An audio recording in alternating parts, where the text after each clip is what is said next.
kita berjumpa kembali dalam ibadah pada hari ini. Puji Tuhan kita ada sebagaimana kita ada, bukan karena kuat dan gagah kita, semua hanya karena anugerah Tuhan. Mari pada kesempatan ini naikkan lagi pujian kita, naikkan ucapan syukur kita kepada Tuhan. Dia saja yang layak untuk dipuji, disembah. Puji Tuhan, haleluya. Ku ada sebab anugerah-Mu. Ku ada sebab anugerah-Mu. Ku ada karena kasih-Mu. Tuhan Yesus, ku berterima kasih buat kasih rahmat-Mu. Ku ada sebab anugerah-Mu. Haleluya, haleluya. Terima kasih Tuhan. Amin. Ku ada karena kasih-Mu. Tuhan Yesus, ku berterima kasih buat kasih rahmat-Mu. Terima kasih Yesus. Terima kasih Yesus. Yesus, terima kasih. Hanya anugerah-Mu buat hidupku sekarang. Ku kan memuji-Mu selamanya. Haleluya, haleluya. Ku ada sebab anugerah-Mu Tuhan. Terima kasih, Engkau sangat baik. Haleluya, haleluya. Kami sembah Engkau, kami sembah Engkau, Tuhan Yesus, Juru Selamat kami. Haleluya. Tuhan Yesus, ku berterima kasih buat kasih rahmat. Terima kasih Yesus. Haleluya, haleluya. Yesus, terima kasih. Hanya anugerah-Mu buat hidupku sekarang. Ku kan memuji-Mu selamanya. Terima kasih Yesus. Haleluya, haleluya. Engkau layak kami puji, Engkau layak kami sembah Yesus. Hanya anugerah-Mu buat hidupku sekarang. Ku kan memuji-Mu selamanya. Terima kasih Yesus. Terima kasih. Glory, glory. Haleluya, haleluya. Terima kasih. Hanya anugerah-Mu buat hidupku sekarang. Ku kan memuji-Mu selamanya. Haleluya, haleluya.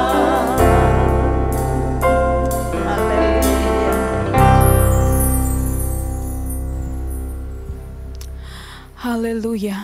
Terima kasih Tuhan. Engkau Allah yang baik. Sungguh kemurahan-Mu lebih dari hidup. Kalau kami masih ada sampai hari ini Tuhan, semua karena berkat-Mu, berkat pertolongan-Mu, berkat kemurahan-Mu dalam kehidupan kami. Tuhan, inilah hidup kami. Kami rindu menyembah Engkau, kami rindu memuji-Mu, kami rindu memuliakan nama-Mu yang kudus ya Tuhan. Biarlah Tuhan melalui kesempatan yang ada dimanapun kami berada, kami memuliakan Engkau dengan sepenuh hati kami. Kami penuh dengan kerinduan untuk masuk di dalam hadirat-Mu ya Tuhan. Penuhkanlah kami dengan sukacita-Mu. Biarlah Tuhan melalui ibadah yang kami adakan Tuhan, kiranya Engkau tolong kami semua, Engkau memberkati kami semua, Engkau mengurapi kami semua ya Tuhan. Terima kasih Tuhan Yesus, terima kasih, terpujilah akan nama-Mu. Kami mulaikan ibadah kami di dalam nama Tuhan kami Yesus Kristus yang adalah Tuhan dan Juru Selamat kami yang hidup. Haleluya, amin. Puji Tuhan saudara, pada kesempatan ini mari kita satukan roh kita.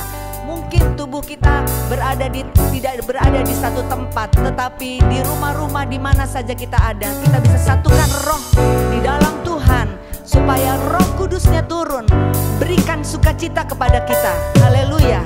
Nyanyikan pujian ini dengan penuh syukur. Satukanlah roh kami ya Tuhan. Satukanlah roh kami ya Tuhan.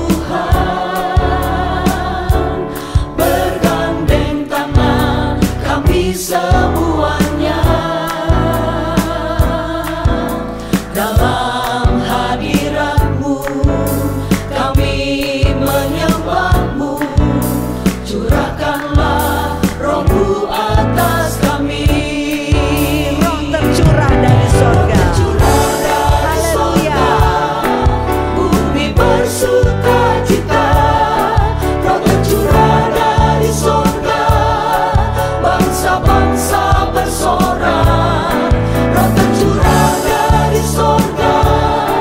Gereja Tuhan dibangkitkan, roh tercurah dari sorga.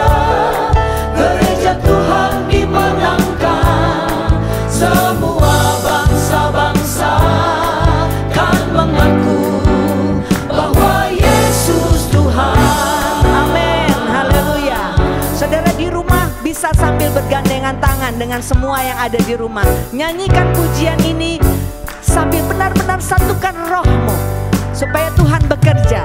Satukanlah roh kami ya Tuhan,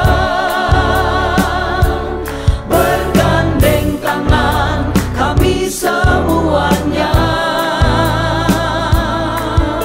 dalam hadirat-Mu, kami menyembah-Mu. Curahkanlah roh-Mu atas kami. Roh tercurah dari sorga. Tercurah dari sorga. Haleluya. Bumi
Saudara-saudara, Alkitab katakan kalau kita penuh dengan Roh Kudus itu seperti sungai yang mengalir membasahi jiwa kita, memberi damai, menyegarkan jiwa yang lelah.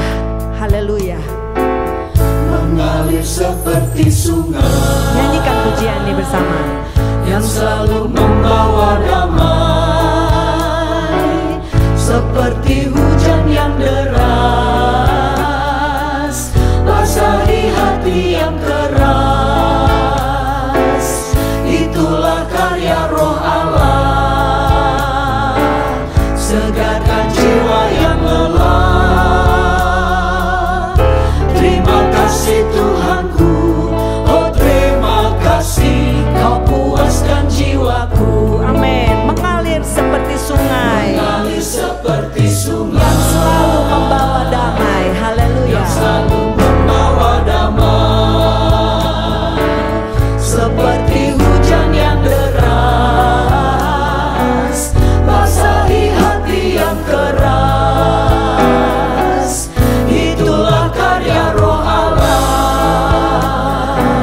segarkan jiwa yang lelah. Terima kasih Tuhanku, oh terima kasih, kau puaskan jiwaku. Amin. Nyanyikan lagi pujian ini. Mengalir seperti sungai, yang selalu membawa damai, seperti hujan yang deras, basahi hati yang keras. Itulah karya Roh Allah. Ajaib Dia. Haleluya. Segarkan jiwa yang lelah. Terima kasih Tuhanku, oh terima kasih, kau puaskan jiwaku. Itulah karya Roh Allah, Itulah karya Roh Allah, menyegarkan jiwa yang lelah. segarkan jiwa yang Haleluya. lelah.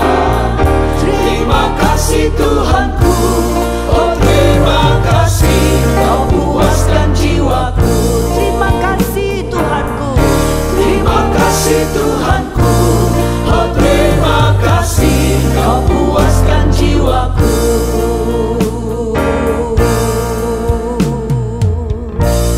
Puji Tuhan.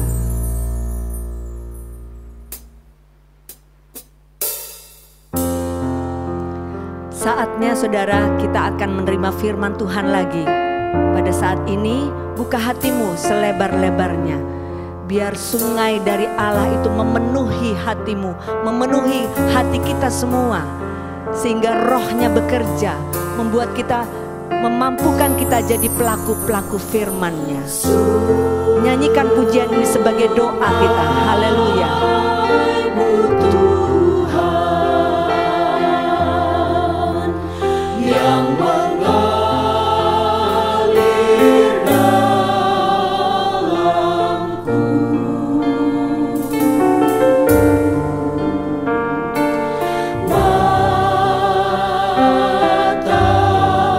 matahari Allah,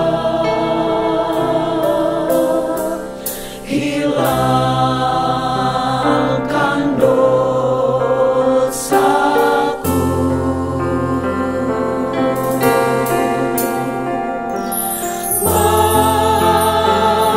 Mari datanglah, Ada hidup yang melimpah di dalam Tuhan. Haleluya. Datang kepada Yesus.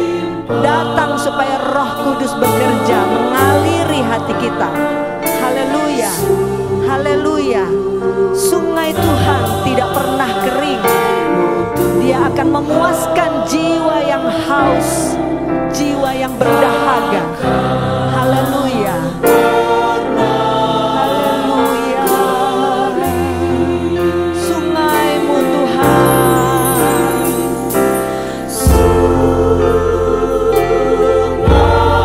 Sungaimu Tuhan yang mengalir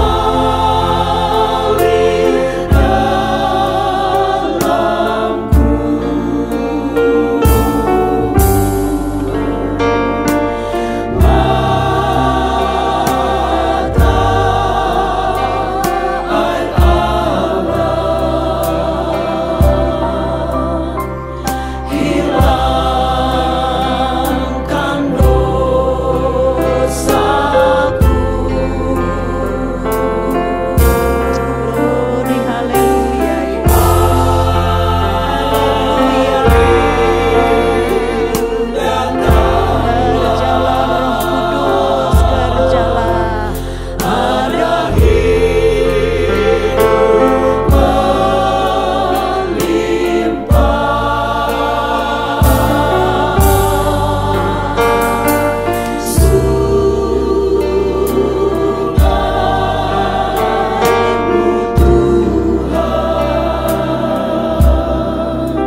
Mari kita berdoa. Bapa di dalam sorga, terima kasih Tuhan. Terima kasih buat kebaikan-Mu yang sudah menolong kami sampai hari ini. Biarlah mengalir sungai-Mu dalam hidup kami. Kami ingin menikmati Engkau Tuhan. Terima kasih Tuhan. Biar kami minum dari air sungai-Mu. Ya Roh Kudus, mengalirlah dalam hidup kami. Terima kasih Tuhan, terima kasih. Saatnya kami akan mendengar firman-Mu. Berbicaralah Tuhan melalui hamba-Mu yang memberkati kami semua, yang menguatkan kami semua, yang menjadikan kami untuk tetap tinggal dalam kehendak dan kebenaran-Mu, sehingga kami semakin hari semakin berkenan di hadapan-Mu. Terima kasih Tuhan, kami buka hati kami untuk diisi dengan firman-Mu, dan kami buka hati kami juga untuk Roh-Mu bekerja dalam hidup kami. Penuhilah kami dengan kuasa-Mu, penuhilah kami dengan firman-Mu dan dengan Roh Kudus-Mu, sehingga kami tetap memuliakan nama Tuhan. Terima kasih Tuhan. Sekali lagi, urapi hamba-Mu dan urapi kami semua. Kami siap terima firman Tuhan. Kami berdoa dan mengucap syukur di dalam nama Tuhan Yesus Kristus. Haleluya. Amin.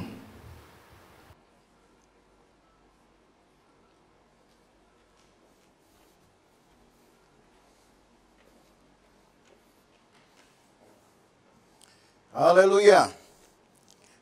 Pemazmur berkata, berbahagialah bangsa yang Allahnya ialah Tuhan, sebab hanya Tuhanlah satu-satunya yang dapat melakukan hal-hal besar, perkara-perkara besar, sepanjang sejarah manusia, termasuk umatnya sendiri. Dan di dalam Alkitab banyak dituliskan bagaimana perbuatan Tuhan itu membuat orang Israel menjadi bangsa yang mendatangkan kegentaran bagi sekelilingnya. Nah, Bapak Ibu Saudara, kita ketahui bahwa pekerjaan Tuhan ini jugalah di dalam Alkitab tentunya yang memperlihatkan kekuatan dari Roh Kudus, sebab oknum ini juga turut mengambil peran di dalam pekerjaan-pekerjaan Allah, khususnya bagi umatnya Israel sejak dari tanah asing yang mereka duduki sampai mereka dibawa kepada tanah baru untuk menjadi pusaka bagi mereka. Puji Tuhan, jikalau Tuhan yang sama masih memelihara kita sampai hari ini, saya percaya apa yang saudara alami, saudara rasakan beberapa waktu ini pasti akan penuh dengan kesaksian-kesaksian heran, karena Tuhan yang kita percayai adalah Tuhan yang sama, yang juga pernah bekerja di masa Israel dulu, dan Tuhan itu tidak pernah berubah. Nah, Bapak Ibu Saudara, pada hari ini saya ingin mengajak kita untuk melihat satu pekerjaan Tuhan, khususnya ketika Roh Kudus sudah mendapatkan satu ruang dengan sepenuh-penuhnya untuk bekerja. Maka di dalam Kisah Rasul pasal 1 ayat yang ke-8, ayat ini saya rasa sudah akrab di telinga kita. Kisah Rasul pasal 1 ayat yang ke-8 tertulis, tetapi kamu akan menerima kuasa kalau Roh Kudus turun ke atas kamu, dan kamu akan menjadi saksiku di Yerusalem dan di seluruh Yudea dan Samaria dan sampai ke ujung bumi.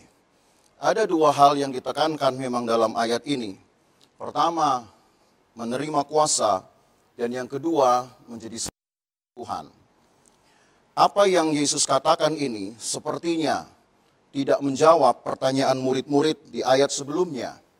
Karena yang murid-murid harapkan sebenarnya adalah apa yang Yesus dapat kerjakan untuk memulihkan kerajaan Israel. Tetapi Yesus justru memberi jawab yang berbeda. Saya percaya apa yang firman Tuhan tuliskan di dalam suatu pewahyuan untuk Lukas, penulis dari kitab ini, bukan berarti Yesus tidak memberi jawab atas pertanyaan murid-murid. Tapi Yesus lebih tahu apa yang murid-murid perlukan. Mereka sebenarnya tidak memerlukan pemulihan terhadap kerajaan Israel. Karena mungkin itu hanyalah desakan budaya saja, atau desakan dari keluarga, desakan tradisi saja. Walaupun memang di dalam perjanjian lama, keinginan untuk dipulihkannya kerajaan Israel, terutama di era keemasan Daud, itu dirindukan. Tapi sebenarnya apa yang Allah akan kerjakan di dalam gereja Tuhan, dan terutama juga awalnya di dalam kehidupan umat Tuhan ini, jauh lebih mulia dari apa yang mereka dambakan untuk kejayaan kerajaan Israel di bawah pemerintahan Daud. Allah dapat melakukan hal yang lebih besar, bahkan kemasyhuran Tuhan dapat melebihi kejayaan Israel di masa itu. Itu sebabnya ketika murid-murid bertanya di ayat 6 dan ayat 7 tentang kerinduan mereka, yang saya katakan ini hanyalah kerinduan tradisi saja, belum tentu ini kerinduan pribadi mereka. Yesus justru menjawab kebutuhan yang lebih penting bagi umat Tuhan, dan itu juga akan menjadi satu kebutuhan kita, gereja Tuhan, bahwa pekerjaan Roh Kuduslah yang sebetulnya diharapkan dan harus memang menjadi kerinduan umat Tuhan, supaya hadirnya pekerjaan-pekerjaan Allah yang besar ini. Itu sebabnya yang pertama dia berkata, kalau kamu menerima kuasa, kalau Roh Kudus turun, kamu akan menerima kuasa. Dan kuasa Tuhan ini adalah kuasa dengan kekuatan yang sama, yang pernah membuat bangsa-bangsa lain takjub, gentar melihat kekuatan Israel dan kebesaran Tuhan yang menyertainya. Saya ajak saudara untuk melihat dulu ke belakang, melihat kekuatan Tuhan ini, yang juga sebenarnya adalah kekuatan dari Roh Kudus bekerja. Di dalam kitab Yesaya pasal yang ke-63, Yesaya 63, dari ayat yang ke-11,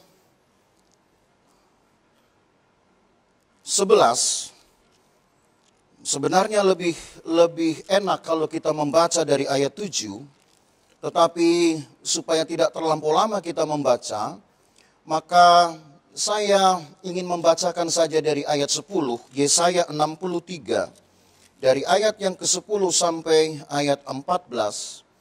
Tetapi mereka memberontak dan mendukakan Roh Kudusnya, maka ia berubah menjadi musuh mereka, dan ia sendiri berperang melawan mereka. Lalu teringatlah mereka kepada zaman dahulu kala, zaman Musa hambanya itu, di manakah dia yang membawa mereka naik dari laut, bersama-sama dengan penggembala kambing dombanya. Di manakah dia yang menaruh Roh Kudusnya dalam hati mereka. Jadi Roh Kudus bekerja di dalam hati tiap orang Israel di masa penyeberangan mereka dan pengembaraan mereka di padang gurun. Saya ulangi, di manakah dia yang menaruh Roh Kudusnya dalam hati mereka, yang dengan tangannya yang agung menyertai Musa di sebelah kanan, yang membelah air di depan mereka untuk membuat nama abadi baginya, yang menuntun mereka melintasi samudera raya, seperti kuda melintasi padang gurun. Mereka tidak pernah tersandung, seperti ternak yang turun ke dalam lembah. Roh Tuhan membawa mereka ke tempat perhentian. Demikianlah engkau memimpin umatmu untuk membuat nama yang agung bagimu. Jadi apa yang Allah kerjakan di dalam bangsa ini, di dalam kehidupan Israel sebagai satu bangsa, bukan hanya lagi pribadi lepas pribadi, adalah untuk keagungan nama Tuhan. Dan apa yang Yesaya katakan ini adalah satu bukti sejarah sekitar 7 atau 8 abad sebelumnya. Kita mungkin lebih baik mundur lagi untuk melihat data ini. Ketika Musa dan orang Israel selesai menyeberang, maka dinyanyikanlah satu nyanyian syukur, nyanyian kemenangan dalam Keluaran 15. Keluaran 15 ayat 1 dan ayat 2. Pada waktu itu Musa bersama-sama dengan orang Israel menyanyikan nyanyian ini bagi Tuhan yang berbunyi, baiklah aku menyanyi bagi Tuhan sebab ia tinggi luhur. Kuda dan penunggangnya dilemparkannya ke dalam laut. Siapa yang dimaksud ini? Kalau kita loncat ke ayat yang ke-4, Tertulis di sana, kereta Firaun dan pasukannya dibuang ke dalam laut. Para perwiranya yang pilihan dibenamkan ke dalam laut Teberau. Apa yang sebutlah kita katakan dengan pertunjukan dari kuasa Allah ini? Bukan untuk memperlihatkan satu tindakan Allah yang menghukum bangsa yang merendahkan Israel atau umatnya. Tapi seperti yang Yesaya katakan, lebih untuk mengungkapkan kebesaran nama Tuhan. Kebesaran nama Tuhan inilah yang telah mengantar orang Israel. Tiap-tiap orang Israel ternyata menjadi bukti dari pekerjaan Roh Kudus. Walaupun mungkin saya tidak banyak tahu data, tapi mungkin saja tiap pribadi dari orang-orang Israel di sana pada masa pengembaraan itu mungkin belum mengalami Roh Kudus. Tidak seperti gereja Tuhan yang ditulis di dalam Kisah Rasul pasal 1 ayat 8 ini. Tetapi apa yang Yesaya katakan itu sudah menjadi satu firman yang benar adanya, bahwa Roh Kudus bekerja di dalam tiap pribadi orang Israel di sana. Walaupun orang Israel itu belum sepenuhnya memahami apa itu Roh Kudus. Tetapi bahwa pekerjaan Allah itu ditunjukkan hanya untuk satu tujuan, membesarkan nama Tuhan, membuat namanya menjadi besar, ajaib. Dan itu sebabnya ketika orang Israel sampai di daerah Moab, hanya sekitar 2,5 bulan lagi mereka memasuki tanah terjanji, maka Balak bin Zippor, Raja Moab, pernah merasa takut, sempat merasa takut, dan akhirnya bertindak untuk menyewa seorang nabi yang bernama Bileam untuk mengutuki orang Israel oleh karena satu kesaksian ini. Mari kita lihat Bilangan pasal yang ke-14. Bilangan pasal yang ke-14, satu kesaksian yang sangat mungkin buat Balak sangat menakutkan. Bilangan pasal yang ke-22 maksud saya. Bilangan pasal yang ke-22 ayat yang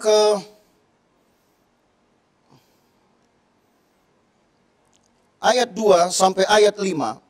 Balak bin Zippor melihat segala yang dilakukan Israel kepada orang Amori, maka sangat gentarlah orang Moab terhadap bangsa itu, karena jumlahnya banyak. Lalu muak dan takutlah orang Moab karena orang Israel. Lalu berkatalah orang Moab kepada para tua-tua Midian, tentu saja laskar besar itu akan membabat habis segala sesuatu yang di sekeliling kita, seperti lembu membabat habis tumbuh-tumbuhan hijau di padang. Adapun pada waktu itu Balak bin Zippor menjadi raja Moab. Raja ini mengirim utusan kepada Bileam bin Beor ke Petor yang di tepi sungai Efrat, ke negeri teman-teman sebangsanya, untuk memanggil dia dengan pesan, ketahuilah, saudara camkan baik-baik kalimat ini. Ketahuilah, ada suatu bangsa keluar dari Mesir, sungguh sampai tertutup permukaan bumi olehnya, dan mereka sedang berkemah di depanku. Bangsa ini ketakutan. Sampai dikatakan muak mereka melihat orang Israel. Muak bukan jijik, tapi muak karena memang mereka merasa ketakutan itu seperti ingin memuntahkan sesuatu dari perut mereka. Ketakutan itu begitu menerajalela sehingga Balak bin Zippor merasa perlu memanggil teman-teman sekutunya, karena dia melihat kekuatan Israel seperti air yang menutup samudera raya. Nah saudara, itulah gambar dari kekuatan Roh Kudus. Sekalipun belum ada di era Roh Kudus, atau Roh Kudus belum bekerja di eranya secara penuh, tapi bahwa kesaksian bangsa-bangsa di sekitar Israel membuktikan bahwa kuasa Allah luar biasa. Dan apa yang memang Allah kerjakan, Allah akan ulangi di masa sekarang, di masa gereja mula-mula, dan terus akan bekerja sampai hari ini. Sehingga kalau kita kembali ke dalam Kisah Rasul 1 ayat yang ke-8. Kekuatan ini dijanjikan. Kekuatan ini harus dirindukan oleh orang beriman. Karena setelah kekuatan ini menjadi pengalaman orang-orang beriman, yang dituntut kemudian adalah menjadi saksi Tuhan. Kalau orang Israel yang tidak mengucapkan sepatah kata pun tentang keagungan Tuhan, mungkin lebih banyak mereka bahkan menggusarkan hati Allah dengan omelan-omelan mereka. Tapi kesaksian dunia di sekitar mereka mengagumkan. Kesaksian tentang kehebatan Allah orang Israel betul-betul mengguncangkan mereka. Maka apalagi jikalau dari mulut kita keluar kesaksian karena sukacita Roh Kudus, karena kekuatan Roh Kudus, itu tentu akan menghasilkan hal yang lebih besar, saudara. Maka sekarang kita akan melihat ke depan. Karena tadi kita melihat ke belakang. Sekarang kita melihat ke depan, apa yang harus kita saksikan. Apakah perkataan-perkataan kesaksian kita hanyalah sebuah perkataan untuk sekedar menarik seseorang datang percaya kepada Yesus? Mungkin itu sukar dilakukan, saudara. Mengingat sekarang orang punya banyak pilihan. Dan tidak mudah untuk membawa orang percaya kepada Tuhan. Tapi kalau saya ingin mengajak saudara untuk melihat 3 pertanyaan dari murid Yesus. Kiranya pertanyaan-pertanyaan ini akan membawa kita kepada satu pergumulan tentang apa yang harus kita lakukan untuk menjadi saksi, untuk dapat menggemparkan dunia ini dengan kekuatan kuasa Tuhan. Saya mengajak saudara untuk melihat sekarang dalam kitab Injil Yohanes pasal yang ke-14. 3 orang murid Tuhan bertanya tentang Yesus. Bertanya kepada Yesus tentang satu rahasia yang mereka tidak ketahui. Tapi kiranya hal itu akan membawa kita kepada satu kerinduan untuk mengenal Tuhan. Yohanes 14 ayat 4 dan ayat 5. Ini yang pertama, pertanyaan dari Thomas. Kita baca Yohanes 14 ayat 4 dan 5. Dan kemana aku pergi, kamu tahu jalan ke situ. Kata Thomas kepadanya, Tuhan, kami tidak tahu kemana engkau pergi. Jadi bagaimana kami tahu jalan ke situ? Kata Yesus kepadanya, akulah jalan, kebenaran, dan hidup. Tidak ada seorang pun yang datang kepada Bapa kalau tidak melalui aku. Pertanyaan Thomas ini mengungkapkan kerinduan orang beriman. Mengenal apa yang disebut dengan jalan Tuhan, kebenaran Tuhan, dan hidup Tuhan. Ini adalah satu rahasia dari kehidupan kekal, Bapak Ibu Saudara. Kata jalan Tuhan, memang di dalam kitab Kisah Para Rasul kemudian, atau di zaman Rasul-Rasul setelah Roh Kudus dicurahkan, diidentikan dengan penyebutan untuk kelompok orang-orang yang percaya Yesus, dan kemudian berani untuk mengajarkan ajaran Yesus dengan kuasa Roh Kudus. Tapi kata jalan Tuhan bukan hanya satu identitas kelompok yang kemudian pada abad-abad berikutnya dikenal dengan kata Kristen. Tetapi sebenarnya jalan Tuhan ini adalah satu rahasia dari kehidupan kekal itu sendiri. Sebab tidak bisa dipisah antara jalan dan kebenaran dan hidup itu sendiri. Apa yang Roh Kudus kerjakan sebenarnya menyempurnakan dan terus menyempurnakan pekerjaan Allah. Sejak seorang beriman menerima Yesus sebagai juru selamat, maka dia dipimpin untuk mencintai Alkitab. Dia akan dipimpin, digerakkan oleh Roh Kudus untuk memahami firman Allah. Karena di dalam firman Allah ini ada pikiran Tuhan, hati Tuhan yang tidak mudah untuk diterima, bahkan dipercayai hanya sebatas akal kita saja. Harus ada pengertian-pengertian terdalam. Dan Roh Kudus yang bisa membawa itu, saudara. Sejak dari seorang menerima dia sebagai juru selamat.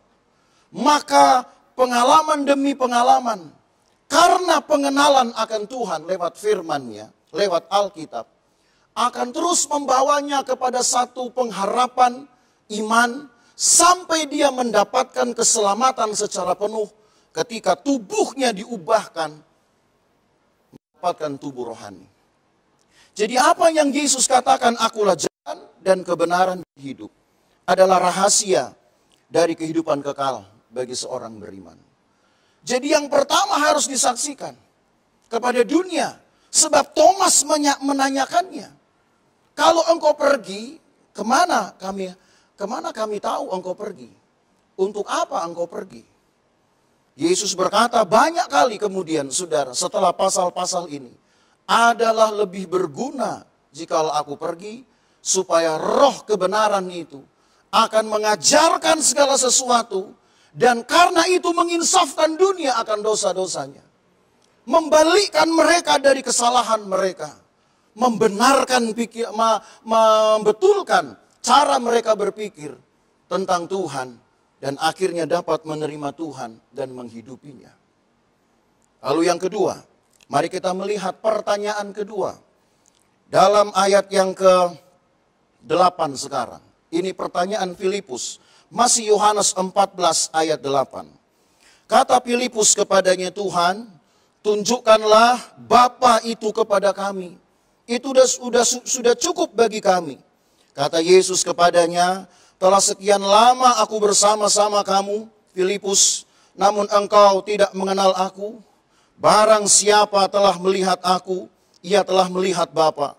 Bagaimana engkau berkata, tunjukkanlah Bapa itu kepada kami? Tidak percayakah engkau bahwa aku di dalam Bapa dan Bapa di dalam aku?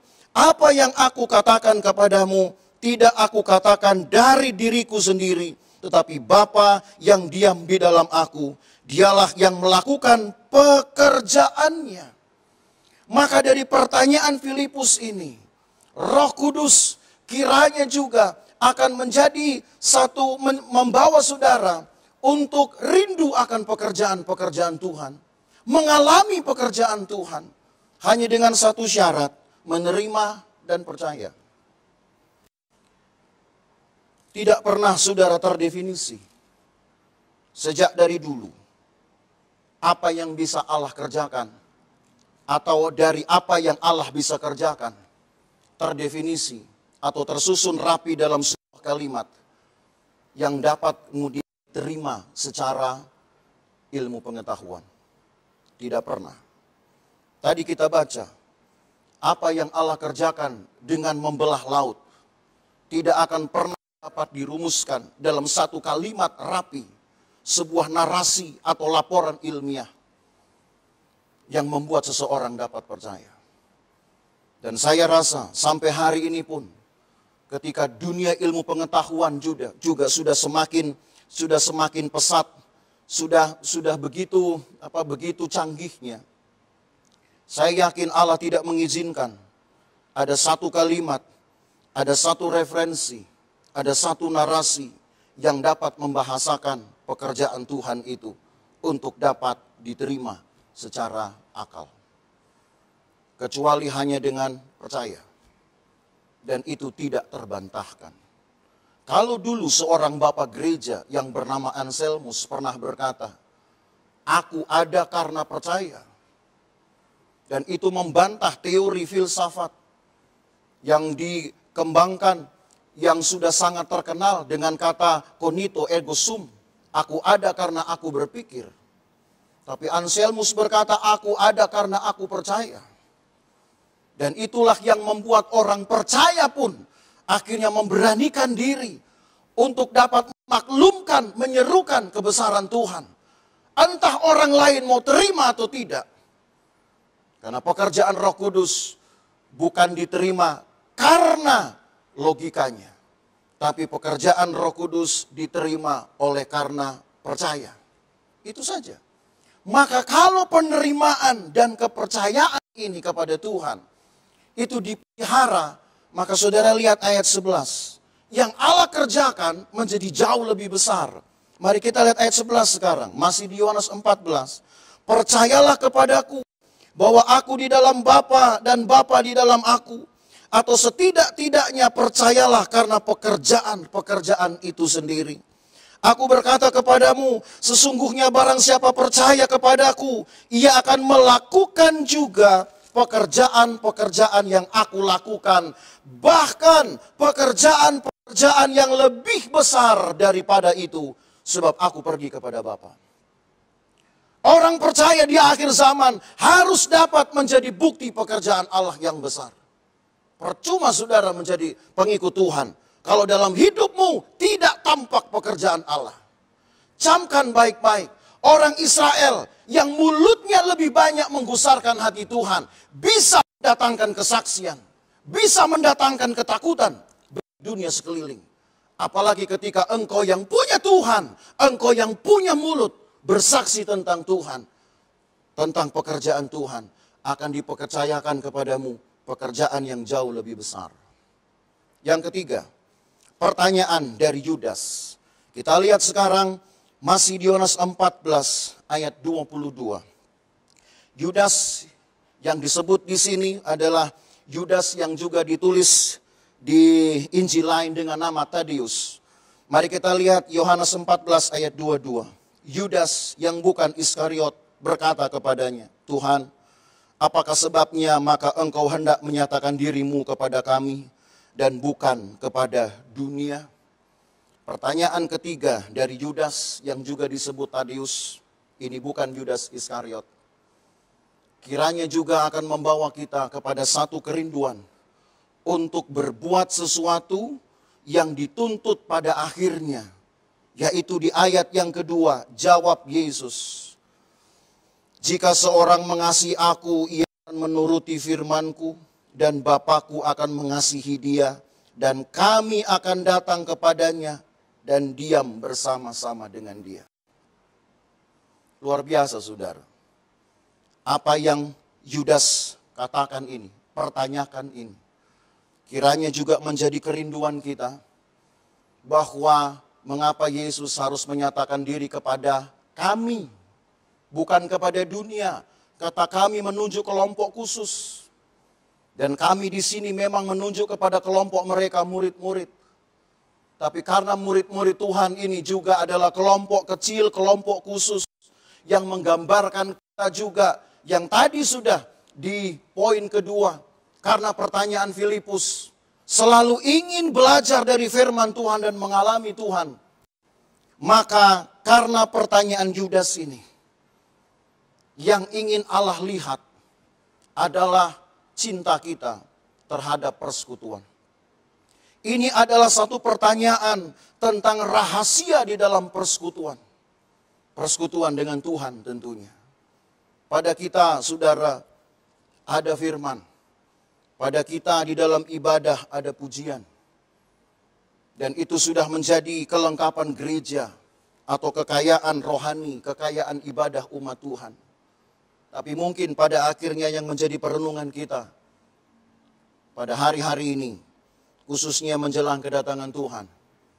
Apakah memang Roh Kudus menjadi pengalaman orang percaya dan melengkapi, menjadi kekayaan yang melengkapi ibadah itu sendiri. Banyak gereja hanya mengedepankan mungkin pujian penyembahan. Atau ada juga gereja yang lebih mengedepankan tentang pengajaran firman Tuhan.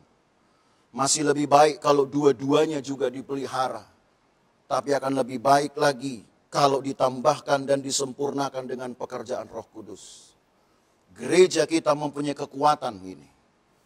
Dulu, kalau bicara tentang dulu, seperti pada waktu tadi saya membawa saudara kepada pengalaman Israel. Sepertinya pengalaman Roh Kudus yang kuat, yang hebat itu menjadi satu kebanggaan saja. Hanya tinggal kenangan saja.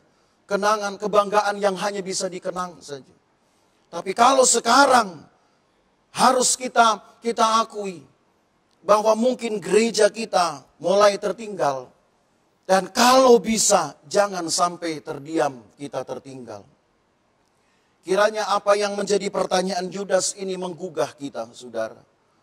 Bahwa kelengkapan rahasia dari ibadah umat Tuhan, gereja Tuhan, bukan terletak pada pujian penyembahannya saja, ataupun pengajaran firman Tuhan saja. Tapi juga pada kepenuhan Roh Kudus dan karunia-karunia Roh Kudus. Ini harus menjadi satu kerinduan umat Tuhan.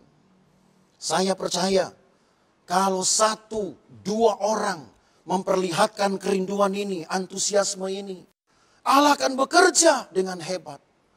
Bayangkan saja apa yang Allah kerjakan kepada orang Israel. Roh Kudus sudah bekerja dalam tiap-tiap pribadi mereka. Walaupun mereka lebih banyak menggusarkan Tuhan, itu saja Allah masih mau bekerja di dalam hidup mereka. Masa di akhir zaman ini Allah tidak bekerja buat kita? Ketika kita mengharapkan Tuhan melengkapi ibadah kita, mengharapkan kehadiran Tuhan untuk melengkapi ibadah kita. Kita bersyukur kita masih mempertahankan kekuatan Roh Kudus ini di dalam ibadah kita. Ada doa-doa yang masih dipelihara. Doa-doa untuk memperingati hari dari pekerjaan Roh Kudus, hari dari ketuangan Roh Kudus. Tapi apakah hanya tinggal peringatan saja sementara kemegahan itu tidak ada? Maka Bapak Ibu Saudara, lewat firman Tuhan ini, lewat 3 pertanyaan dari para murid Yesus ini, kiranya melengkapi kerinduan kita dalam pengiringan kita kepada Tuhan, mengharapkan hal-hal besar karena pekerjaan Roh Kudus. Ingatlah apa yang Thomas katakan, bahwa mengikut Tuhan harus juga memperkenalkan hidup Tuhan, matinya Tuhan.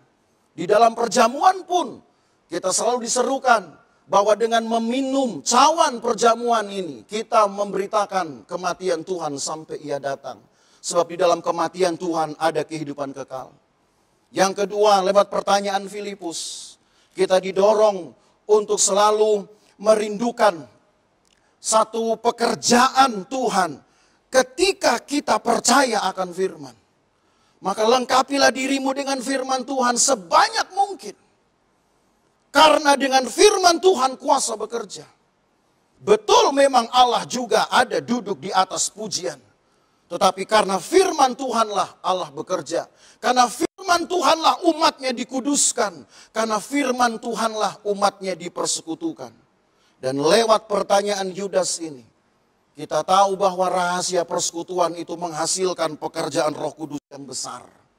Dan kalau orang-orang kita, orang tua kita dulu, pernah bercerita tentang hal-hal besar dari kuasa Roh Kudus, mengapa kita tidak merindukannya pada masa ini? Karena Tuhan yang kita sembah adalah Tuhan yang sama.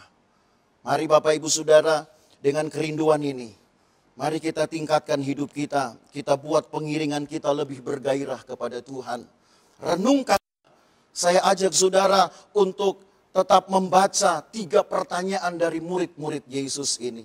Sekalipun saya sudah hampir berhenti berbicara, tapi firman Tuhan ini tetap tertinggal bagimu. Ada Alkitab di tempatmu, ada Alkitab pada saudara. Baca dan renungkan 3 pertanyaan murid-murid. Ini adalah satu pertanyaan yang menggambarkan seharusnya kerinduan umat Tuhan hari ini. Dan kalau sekiranya umat Tuhan tetap memperlihatkan antusiasme untuk dilengkapi dengan pekerjaan Roh Kudus, maka Tuhan pun akan bekerja. Dan kita akan melihat kembali kekuatan dari Roh Kudus di masa lalu kembali pada kita di masa sekarang. Maka apa yang murid-murid tadi harapkan tentang pemulihan kerajaan Israel seperti keemasan, masa keemasan Daud menjadi tidak lagi berharga apa-apa. Sebab yang Roh Kudus bisa kerjakan jauh lebih besar daripada masa itu. Yang Roh Kudus kerjakan dalam hidupmu jauh lebih besar dari apa yang engkau sendiri tahu tentang Tuhan bahkan. Roh Kudus bekerja lebih besar untuk dapat menghalau semua kekuatan yang membuat engkau lemah, membuat engkau takut hari-hari ini. Puji Tuhan, saya akhiri firman Tuhan dan kita akan menyanyi satu pujian. Mengalirlah kuasa Roh Kudus, mengalir di tempat ini. Rindukanlah kuasa Tuhan ini mengalir di hidupmu. Rindukanlah kuasa Roh Kudus bekerja di hidupmu. Seperti dahulu dia pernah melakukan hal besar dan mendatangkan ketakutan kepada sekelilingnya. Maka rindukanlah itu di dalam hidupmu untuk memulihkan kita, saudara. Engkau yang mungkin hari-hari ini sudah merasa kering. Engkau yang hari-hari ini sudah merasa ketakutan, cemas, tidak pasti. dengan keadaan sekarang, maka tandanya engkau perlu Roh Kudus.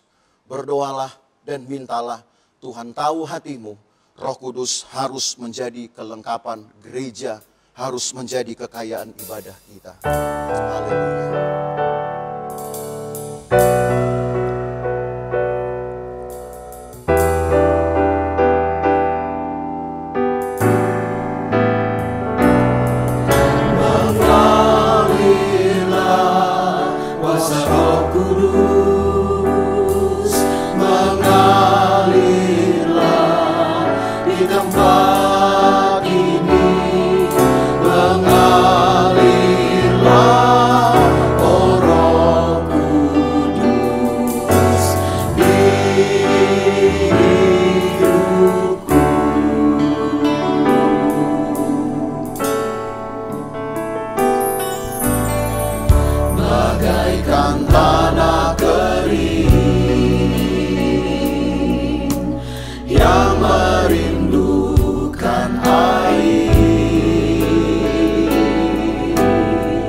Haleluya. Haleluya. Haleluya. Kami menyembah Engkau Tuhan. Kalau kami mengingat perbuatan-perbuatan Allah yang besar, rindu rasanya hati ini untuk mengulangi dan mengalami kembali kekuatan Tuhan. Tapi seringkali kami lebih sering ditakutkan, dilemahkan oleh ketakutan-ketakutan kami. Tuhan Yesus, kami tahu sekarang bahwa pada kami ada firman-Mu. Pada kami ada hadirat-Mu.